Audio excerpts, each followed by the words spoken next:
I did not come down with COVID. I did not come down with monkeypox. I didn't come down with herpes. We are outside of the GOA convention here, the Knoxville Convention Center. And of course we have the Sun Sphere. Sun Sphere was built in 1982 for the World's Fair. I remember it because I was there. Let's go inside and take a look. It has now been a few days since the GOA convention has concluded. So I'm going to go ahead and go down the list of exactly what my experience was, because they're going to have this every year from now on, I'm pretty sure. The first one just happens to be in Tennessee. So I'm going to give you that perspective. Also, I went down the list and went to every single booth there was practically, got their swag, and had them do their sales pitch on me so that I could convey that to you guys. So here we go, starting off with SDS Imports.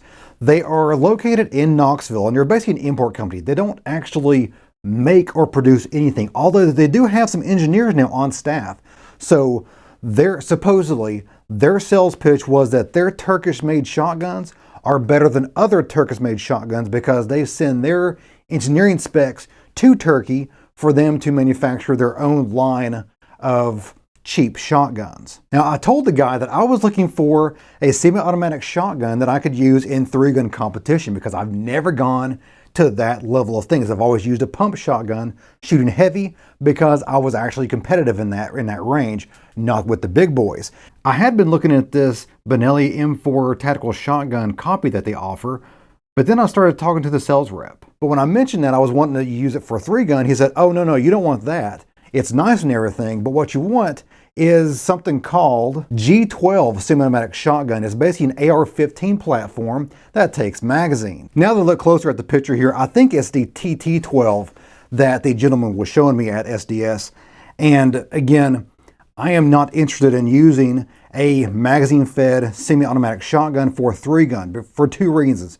Number one, every 3-gun match I've been to, there has never been a single person I've seen who had a great experience with a magazine-fed shotgun for the duration of the actual course. Hardly ever do I see a tube-fed shotgun crap to bed like these guys do. The second reason is that the magazine-fed shotguns like that automatically put you in open division.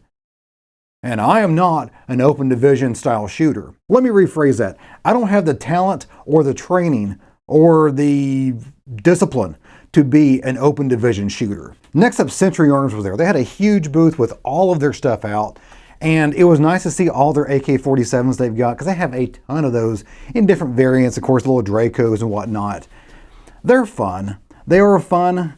You still want to get a Walser. I don't care how nice the Century AKs look, the Century-made AKs look.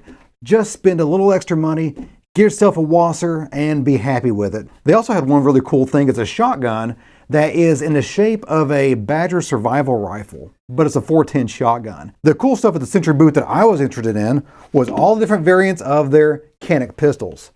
I love this pistol because it is the best pistol in my price range. While at their booth, I was able to compare and contrast the Canic Rival, which I think is their premier product, to their newest, quote, premier product, the TTI, which is basically a version of this, but caressed by that Terran Tactical guy. The two very big differences between the Rival and the TTI is the fact that the magazines automatically come with a extension. I can't remember if it's a 2-round, maybe 3-round, I can't remember, but a few rounds extra extension on the bottom.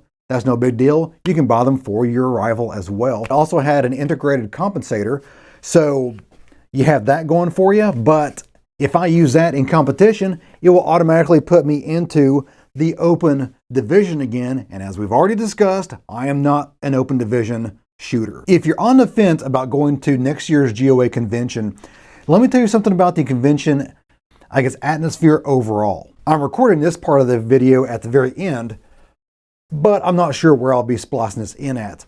These are my kind of feelings about the event overall. Number one is that the floor where all the cool exhibits were and everything, there were very little politics being involved there. That was just, they got cool stuff to show, they got cool ideas to show and to talk about, And that was it. It was about product. It was about product. It was about firearms enjoyment. It was about shooting sports. It was things like that. It was very non-political. But if you are interested in the politics, they had 2 different conference rooms going the entire day, both days, with different types of political speeches, political speakers, what GOA is doing, what other groups are doing. About half the people there did look exactly like me practically. But the other half, there were a lot of minorities there. There were a lot of families there. There were several groups of just women there. What I didn't see is a lot of super in-your-face political stuff. I was there for 2 days, surrounded by a couple of thousand people both days. And number one, everybody smelled good. Everybody looked well-rested, happy to be there. They obviously showered that morning. They had deodorant on. Most of them had cologne on or perfume. And I speak from experience. I have been to Star Trek conventions. I have been to comic book conventions. I have been to Dragon Con in Atlanta. And everybody there, about half of them smell bad, and the other half seem unhappy to be there. Even though I was surrounded by thousands of people for 2 days straight, I did not come down with COVID. I did not come down with monkeypox. I didn't come down with herpesiphelades. And there wasn't a mask in sight. It was just clean, good people learning about firearms. I also stopped by the good old Kel-Tec booth. I didn't get any swag from them, but I did talk to one of their engineers or whatever and asked him what he was smoking. He was tired of that joke. Because the joke is that Kel-Tec comes up with these crazy ass ideas that somebody's in there sniffing cocaine all day long, just maximizing all the craziness in their designs. He'd heard that joke way too many times, so he was automatically not a fan of the old Deuce. I did get some swag from Anderson Manufacturing, big fan of those guys. And of course I got the sticker for the Dissipator, my favorite newest AR-15. Got some swag from ETS. ETS is known for their magazines, their clear magazines. I have one right there. What does it stand for? ETS, Elite Tactical Systems. They had some other products that they wanted to show off, but their clear magazines is still the belle of the ball for them. This one used to be more clear, but my propensity to use dirty ass ammo and lead cast ammo, has made it not so clear anymore. Dry fire magazine.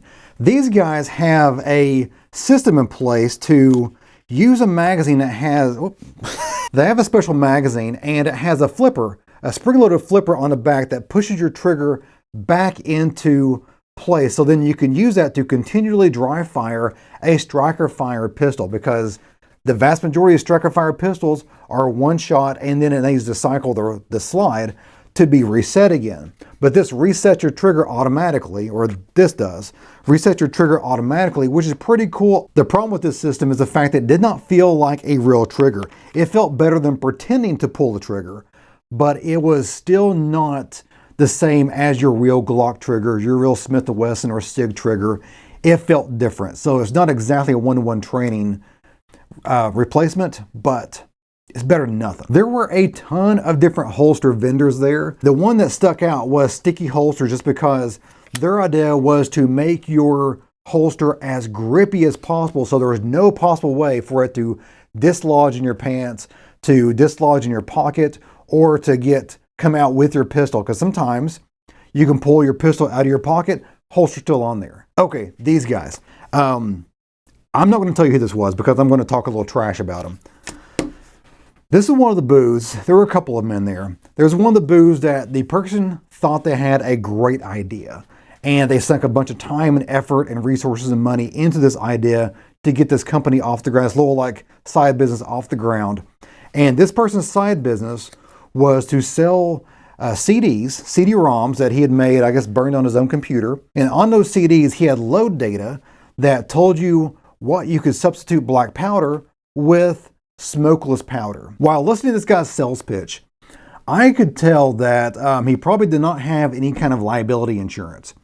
I could tell that he probably didn't have any other testing methods other than like a chronograph, and the fact that the gun didn't blow up in his face. I would not advise anyone to try to substitute a smokeless powder charge of any kind with a muzzleloader black powder rifle. The two pressure curves are just so different. Just don't do it. This guy, If you picked up a blue card from a booth over there with a bunch of muzzle loaders, I highly advise not to do business with this person. And of course, I had to stop by the High Point booth. I love High Point. I love their philosophy. I love the fact that it's a family-owned business. There's only maybe a dozen or 2 dozen employees there. They have one engineer just working his ass off to make sure that we get things like the Yeet Cannon, the most memeable, fun little pistol. I still need to do a review on this gun. Got to talk to the High Point dude, and a joy to talk with. I asked all these people if they had some sort of project on the horizon that he could talk about. He almost did. He thought about it and is like, no, I can't say it because it'll take 2 years for development, and then everyone will be mad at us because it's not out tomorrow. And I get it, because they announced a Yeet Cannon and they didn't come out with it for like 2 years, and everyone was mad at them. So there are projects on the blackboard over at the High Point Business Inc., but we don't know what they are yet. So I am looking forward to seeing what they're cooking. There were 2 self-defense attorneys. They're kind of putting together kind of retainer type deals. One was Attorneys on Retainer, and the other one was Attorneys for Freedom. So they're both there selling their wares, and it was basically like a monthly subscription to have attorney on retainer to help you out in case you need to use your firearm in self-defense. Now, I'm not affiliated with any of these companies, including these 2 guys, but they were real attorneys there, and I actually spoke to that lady right there, and she was very kind, very nice, and knowledgeable of firearms and firearms law, which is kind of what you want in an attorney representing you in a firearms case. The military duck. These people, they're called Valor and Honor Outdoors, and they find at-risk veterans who are down on their luck, depressed, have basically some issues in life they need to straighten out and work through. And their main goal is to connect veterans that need help to people who can provide help, volunteers and whatnot. So they're pretty cool right there, and they gave me a duck with a helmet on it that I will be putting in my deuce and a half at some point. Carbon fiber accessories. They were basically selling a carbon fiber gas pedal, basically a thumb rest that attaches to the Picatinny rail on the bottom of your pistol, and something you can press your thumb against, your non-dominant thumb against, to really hold down the muzzle. One of the issues was that everything they had was 3D printed. Selling 3D printed products is kind of a hard sell, especially people like me who have a 3D printer, has a hobby of 3D printing, and usually can find the same files online for free. So that is a difficult sell for a lot of the people who are cool with 3D printed products. They already have a 3D printer. I got a whole bunch of drink coasters from EAA, which is a European American Armory. It is an import company, basically. They don't really design anything, but they have a lot of imports from other designers overseas and bring it into the United States of America, European American Armory. One of their really cool things is their super nice Beretta M9 knockoffs, way less money and pretty dang snazzy if I do say so myself. Now, as a Tennessee boy, I'm going to have a hard time buying a non-Tennessee made Beretta knockoff. If I'm buying a Beretta and I live in Tennessee, I'm buying a Tennessee made Beretta, not a Beretta lookalike from Italy. And speaking of Italy, one of the first things I asked them is, do you still make or sell the European American Armory Witness, just like this one? And the guy said, no, they're still imported by a company in Texas from Italy. These are made by Tanfolio. I'm sure I'm mispronouncing that. I got to play with Holosun's thermal and night vision red dots that fit on top of a pistol. I mean, they're still big gargantuan things. Don't think they're small. This is a large red dot. This is a large red dot on my Canic here, and it was 4 or 5 times as large as this for a thermal version.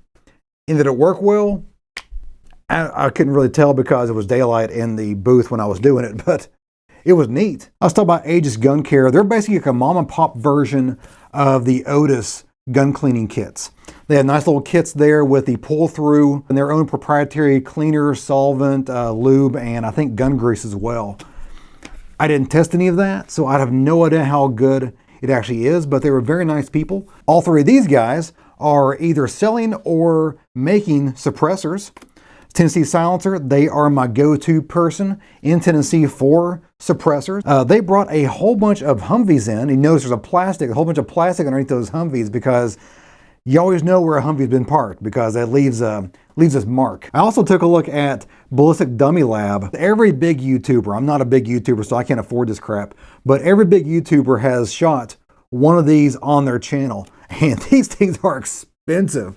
The full torso there is over $300. I can't remember exactly how much over. It's like $350, $375. So every time you see one of these on a YouTuber's channel, they're either sponsored by this company or they paid at least $350 for every single torso that they're shooting. And usually they're shooting a couple of torsos to get all the footage they need. Well, that concludes the very first, and I'm assuming annual meeting of the GOA members. Met a lot of people, met a lot of businesses, got a lot of cards for those businesses, so that's awesome. I'm reaching out to several of those people, see what we can do as far as materials on the YouTube, and just buy it for my own personal fun and enjoyment of the sport of shooting.